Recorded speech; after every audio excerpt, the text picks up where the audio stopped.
Now in her 23rd season, two-time National Coach of the Year, Brenda Frese.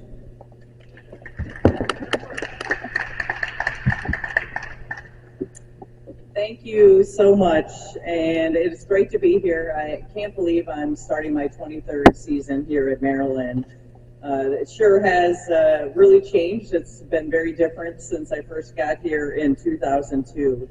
I can't say enough about the work that our staff put in this past spring through recruiting as well as the transfer portal.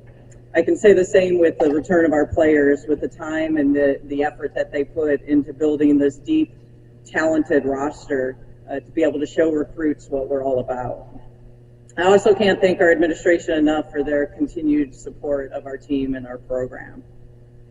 It's going to be an exciting year. 10 of our 15 players are new, so we spent this summer getting really comfortable with one another, both on and off the court.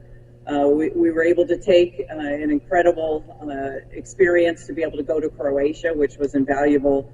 Being able to have 10 practices, games, and a ton of bonding in another country is a chance of a lifetime.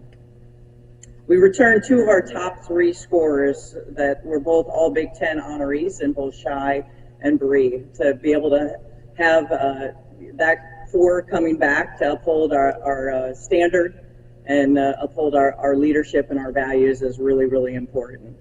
Really excited about Allie Kubik.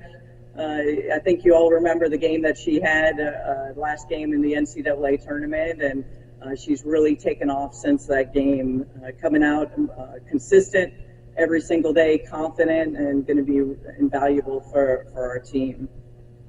We also welcome all Big Ten first team honoree Kayleen Smeichel.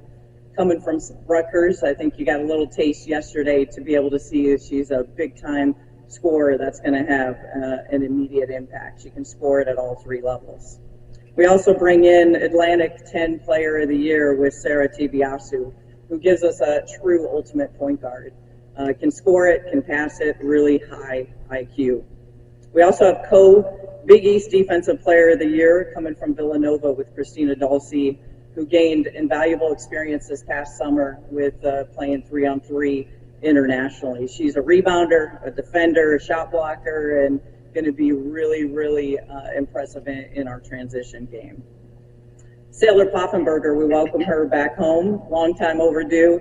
Double-double coming out of the SEC. She's our connector. She's the one that kind of puts it all together, and we're excited to have her back. We also love the fact that we've been able to, bring in 6'6" Amari DeBerry as well as Mir McLean. When you talk about their winning championship mentality, their rebounding, and again, to be able to extend that depth for us on the roster. We also added 3 freshmen with Kendall, Bree, and Ava. And what I love about these 3 is they all come in having won championships. They have a winner's mentality, not afraid to work, and have really been impressive as a class coming in. Our schedule this year, you're going to see a lot, 12 games against NCAA tournament teams, including Duke and Syracuse in our non-conference play. For those of you guys that remember, bringing back an ACC opponent with Duke and the rivalries that we had is going to be a lot of fun in that game. We have 9 games this year against 8 Sweet 16 teams throughout the tournament. That's going to prepare us for conference play. And we're also going to welcome, right here into Xfinity, Duke, UCLA, USC, and Ohio State coming to College Park. So it's a great time for all of us. We're looking forward to, getting out into real competition when we start. And I'll open it up to any questions. Hey, Coach. Thank you for coming back. Can you talk a little bit more about this summer and the transfer portal process as a whole? What was the largest focus in recruiting and securing some of these players? I think, I can't say enough about our staff and our team. It was a lot of hard work when you talk about that time that you have in the transfer portal. But for us, it was, being able to go after where we felt we had some deficiencies last year. I think you can see that with the size, the rebounding, the depth, the three-point shooting, the scoring ability, having an ultimate true point guard. And I think, just the availability in the roster, within the portal, I should say. There were a lot more players that we were able to go in and be able to really fit to our program. I wanted to ask about the rotations, because obviously you have a lot of players this year, as you talked about, a lot of different options. How are you sorting through what lineups you want to run out there? Is it something you've kind of determined yet, or is it still the preseason trying to figure it out? Yeah, no, I've shared with the team what things look like right now on October 21st. Probably in another 30 days is going to look a lot different. And even by the time you get to conference play. And I think you could see that even from the summer. We had a lot of players that weren't able to play in Croatia that are now able to get into practice and to be able to play into games. We still have some players that are working themselves back into the fold coming off of injuries. So, it's just continuing to put your head down and going to work. I think for us as a staff, with 10 new faces, you're really trying to learn, who's your best inbounder, who's your best at the top of the press, who's your best rebounder, who's going to be great in late game. And those are going to be things that evolve throughout the season.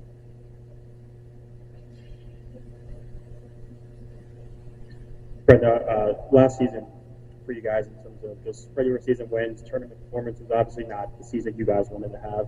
What did you maybe take away or learn most from that experience, just in terms of what you have to be as a coach in college basketball now?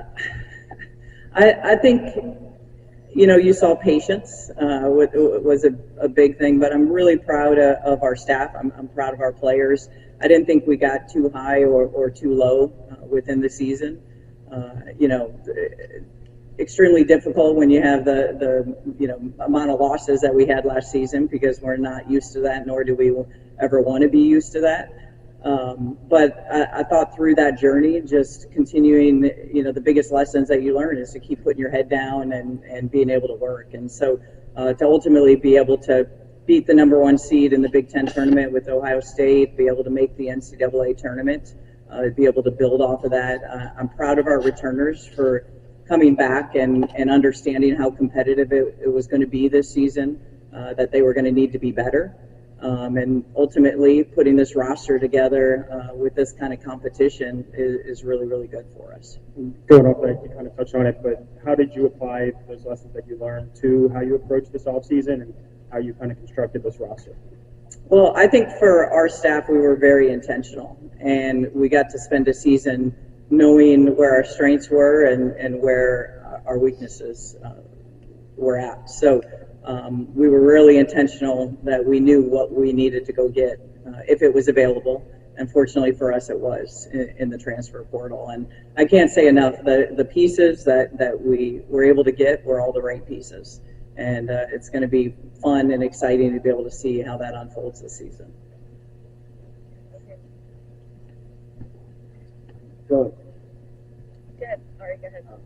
Also going off that, bringing in 7 transfers from different programs, different systems across the country, how do you get everyone on the same page? I think it's really important through your coaching staff, your bonding experience. And like I said, the fact that we got such a great advantage this past summer, being able to start our practices in June, our team building and bonding when you get to go away on a trip and spend that amount of time together in your summer versus waiting until your non-conference play and your travel comes into effect. So we were we are every single day. I mean, these are rosters now that are one-year rosters. And so the team building and the bonding piece for us is going to be something that we do all the time. It's always been a part of our culture and our program. We never want to let our standard, change here at Maryland. So that's always going to be who we are. I know you kind of, I know it's a little bit of a ways away, but can you kind of talk about what are some of the challenges you expect to face in the expanded Big Ten, and have you been able to discuss those with your staff so far?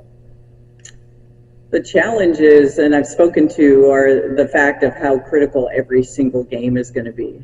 You only have one double, so every game when you only get to play once, that's going to impact you in the standings. So depending on, for some, they have a weak double partner that's going to allow them to have 2 wins.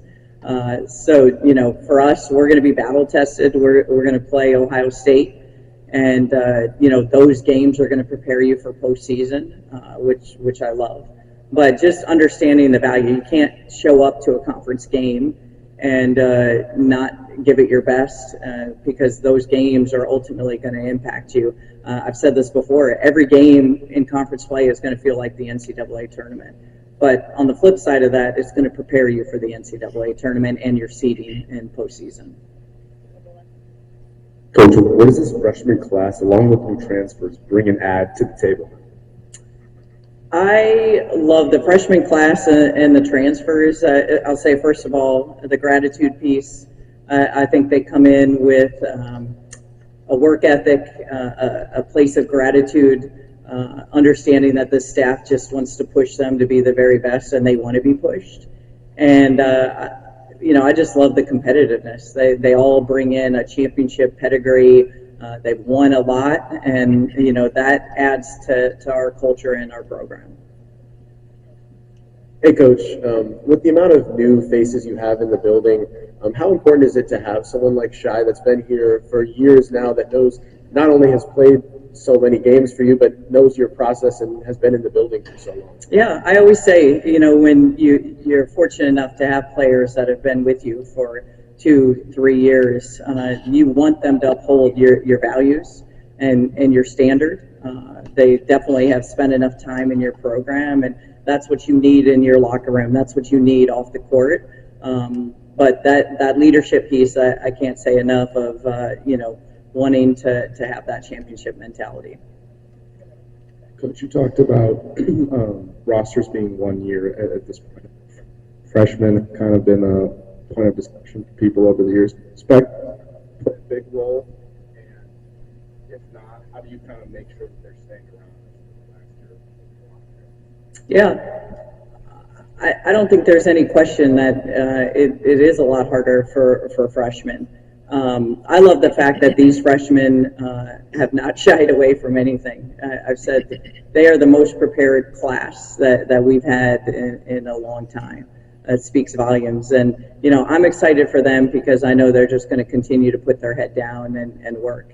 It is difficult and hard. You're extremely right. When you're, going against, fifth-year seniors, juniors, seniors, I think just having the perspective within that first year. Nationally, freshmen are fortunate if they play 10 minutes a game.